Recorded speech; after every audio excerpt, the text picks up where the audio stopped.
All right, music fans, welcome back.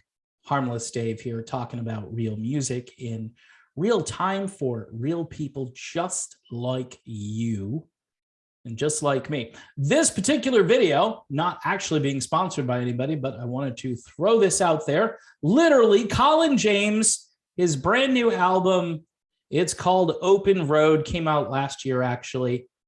Phenomenal, amazing. Got to share it with your friends. Blues rock, great vocals, great songwriting, and typical Colin James, great guitar work. Open Road, go buy yourself a copy. Ooh, hope I didn't break the album. I'm taking care of those CDs. Yeah, you can stream it and download it and whatever, right? But you should get yourself a physical copy so you can pop it in the SUV when you're driving around town and people can make fun of you. So the Eagles played a gig in Philly, and a concert reviewer reviewed the show.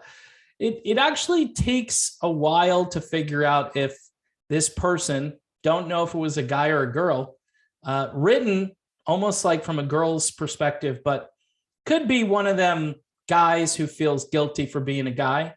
And I'll explain that as we go along. The writing today is getting just more and more bizarre. And I'm not talking about punctuation or words that are difficult, although there are words in these articles that are written to kind of throw the reader off a little bit here and there, or descriptions like epic guitar coda.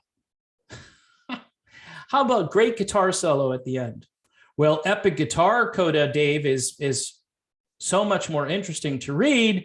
And, you know, these people went to school for this stuff, creative writing and so forth. So what's your beef? Where's the beef? Well, the beef is with the article itself. So the reviewer who is reviewing Hotel California and more from Eagles at Wells Fargo Center. Of course, he is really insistent upon dropping the from Eagles, which apparently the band itself believes they're just Eagles and not the Eagles, but I don't know. I say the Eagles, and it's just what I've always said. So they have to explain to us Hotel California, right? They went to see the Eagles on Monday night. The 1970s Southern rock band Eagles, the group originally led by Don Henley and Glenn Frey. They are the only act in pop music history to count two of their albums on the list of top 10 bestsellers of all time. By the way, making them the best-selling American band of all time. One of those is Hotel California, the 1976 release about decadence and burnout and the American dream coming to a dead end in the nation's bicentennial year in a cocaine-fueled life in the fast lane, Los Angeles. It's like the Cliff Notes version. And by the way, the album came together as a concept album more or less after everybody brought their songs in and they realized they more or less had a theme. But at times it's not always thematic, but I guess you can consider it a concept album to some point. And then they have to tell us what Hotel California is. That's the one with the 6.5-minute title song with warm smell of colitas rising up in the air and an epic guitar coda that's been an inspiration for countless cover bands for nearly a half century. Not to mention the Henley sung final line that should have served as a warning to the band and every other showbiz lifer pretending to step off the stage once and for all. You can check out at any time you like, but you can never leave. It should have been a warning to the band.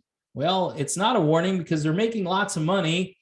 And yes, this is what, their 10th farewell tour. It's not even billed, by the way, as a farewell. It's Hotel California plus a bunch of greatest hits. Now, this article to me is very perplexing. They tell us who's in the Eagles. They tell us about Vince Gill and Tim Schmidt and Joe Walsh and Henley and even Stuart Smith a little bit. Oh, and they did mention Don Felder, who Stuart Smith replaced. They don't mention if Stuart Smith is better than Don Felder. Anyway, that I guess is old news and nobody cares anymore, right? On select songs, the band was joined by even more musicians. For Wasted Time, they say Hotel's Wasted Time, and its instrumental reprise, 36 string players whom Henley called the Northeast Corridor Orchestra appeared. Okay, that's interesting. The Last Resort had a 21-member University of the Arts chorus, which helped give the album Closer its aimed for air of broken dream significance.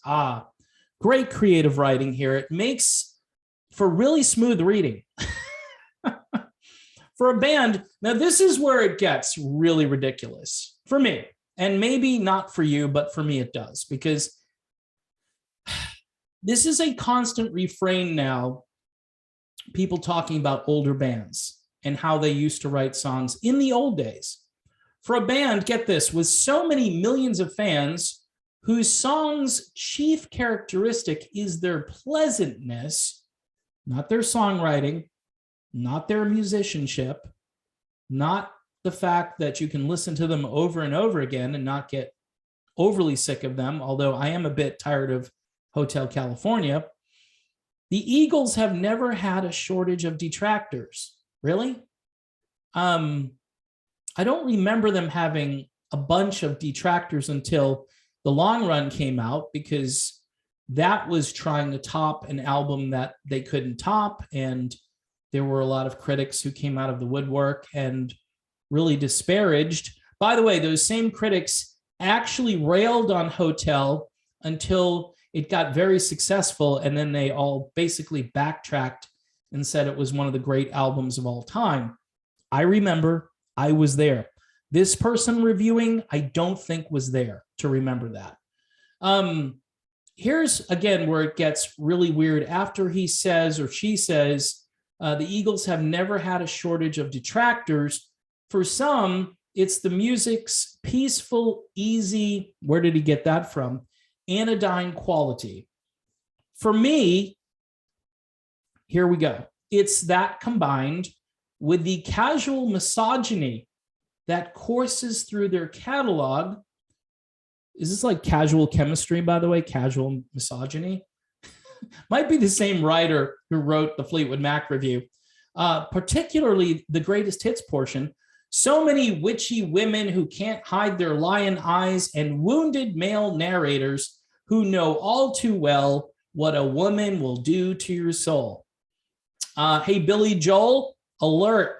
You might want to just delete "She's Always a Woman to Me" from your cat. Just get rid of it, because that's not casual misogyny. That's over the top, blatant.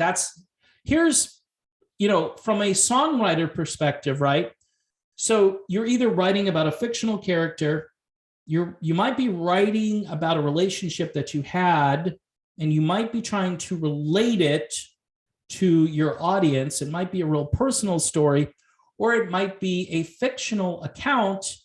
But Lion Eyes, for instance, is something that everybody has kind of known about for like 100 years, right? The rich old man, the hot young woman who decides that she's going to cash in, and then she realizes that it's not really a very good relationship, for her. So she's going to head to the cheating side of town. That's what the song says. Now, you could have gold diggers on the other side. You could have guys looking to marry women who have lots of money and their parents are going to take care of them forever. I mean, there are different scenarios here. So this casual, and the reviewer almost says, it's that casual misogyny that courses through their catalog. That's what I like about it. But they don't actually say that. They just say, for me, it's the easygoing music combined with the casual misogyny. Okay, sure. And they continue.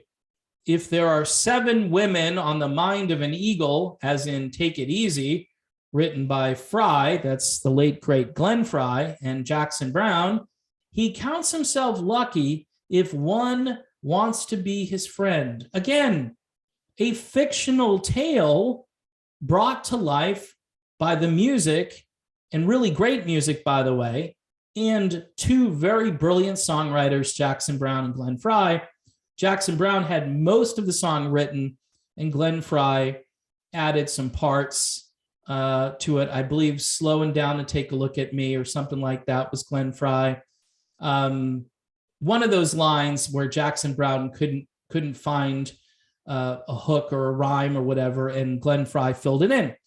Anyway, it's one of their most iconic songs. Other than Hotel, I would say Take It Easy is the most purebred Eagles song ever made. A little bit overplayed, but I get less sick of Take It Easy compared to Hotel California, because Hotel California is this long epic and it's rather ostentatious. It's brilliant.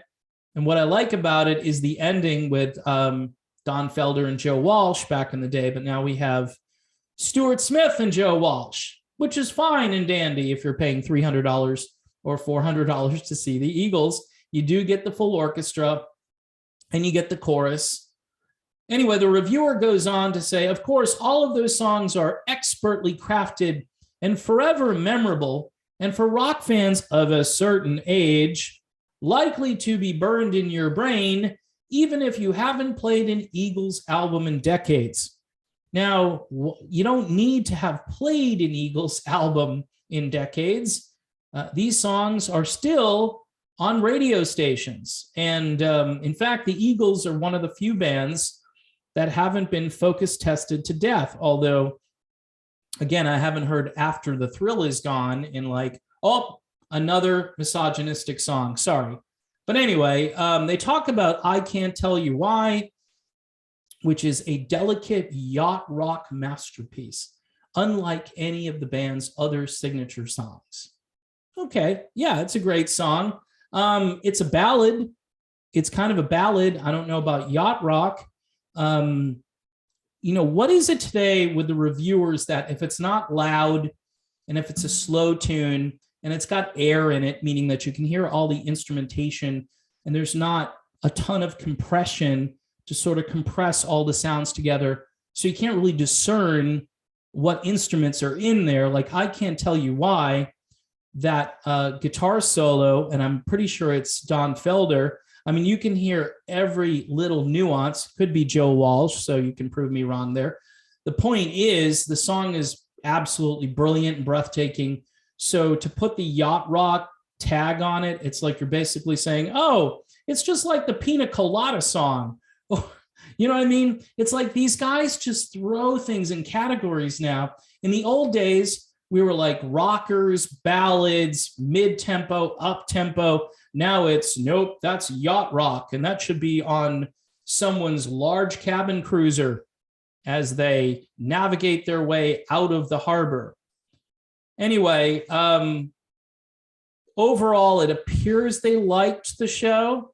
Early in the evening, Henley, whose always slightly raspy vocals were strong and expressive all night long, said that the band hoped to bring the audience a 3-hour vacation from all of the chaos and discord going on out there.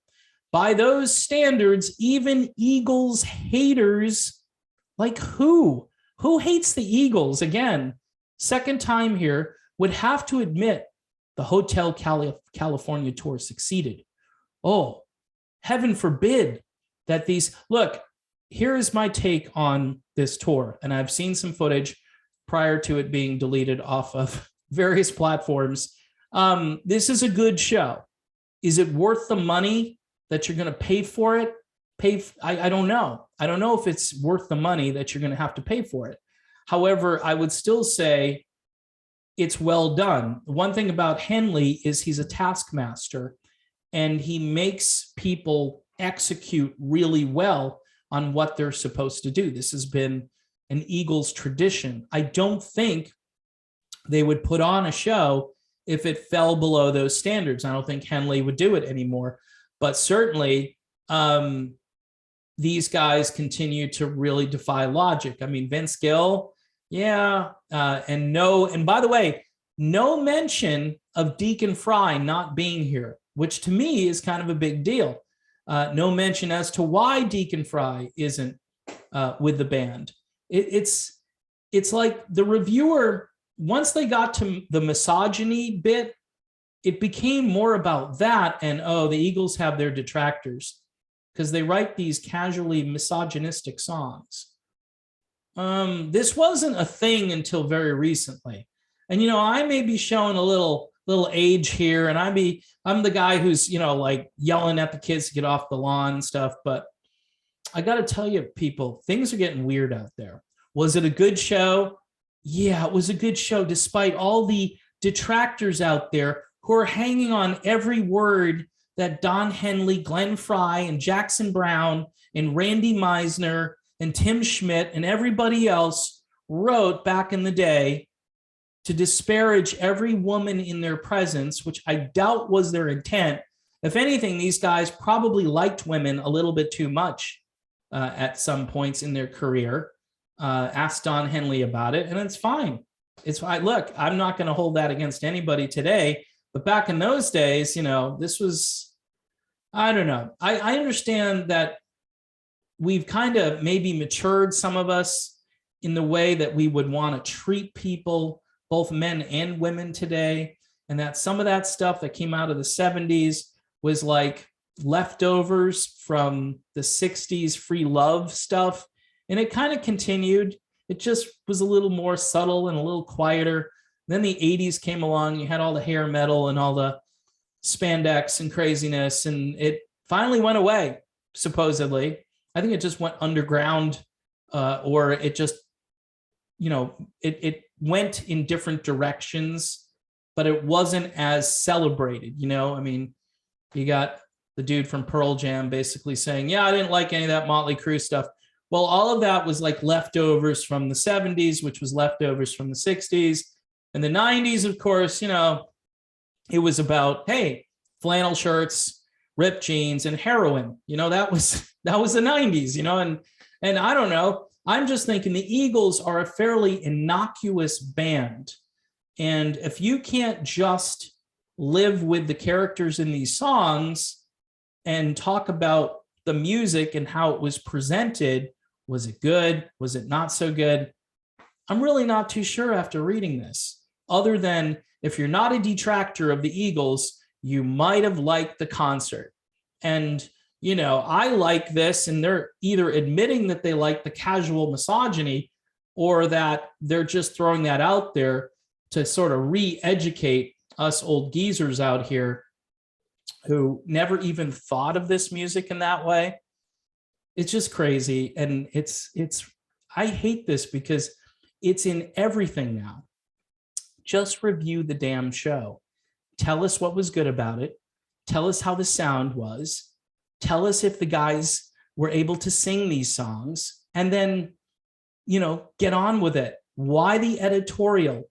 Why the community college style lecturing throughout? First, let's tell you about Hotel California and what it is. Let's go back to the bicentennial and tell you about how bad things were in 1976. Compared to what? Compared to now? It's apples and oranges. Give me 1976 all over again. Those were good times for most people who lived in this country, even with, some slightly higher oil prices and gas prices, and with some weird stuff happening after Nixon resigned. But for the most part, America was a much better place. And I would definitely trade this for that. I would miss the social media for about a day, and then I could just get on with, doing the things that I used to do when I was a kid, which are much preferable to what people do now as children. But I'm going off on a tangent thanks to this guy or gal who went off on a tangent. So I shouldn't use the term gal. That's very misogynistic, and I apologize. All right. So there you have it, people. The Eagles in Philadelphia at the Wells Fargo Center. I still don't know if the show was really good or not. I guess it was pretty good.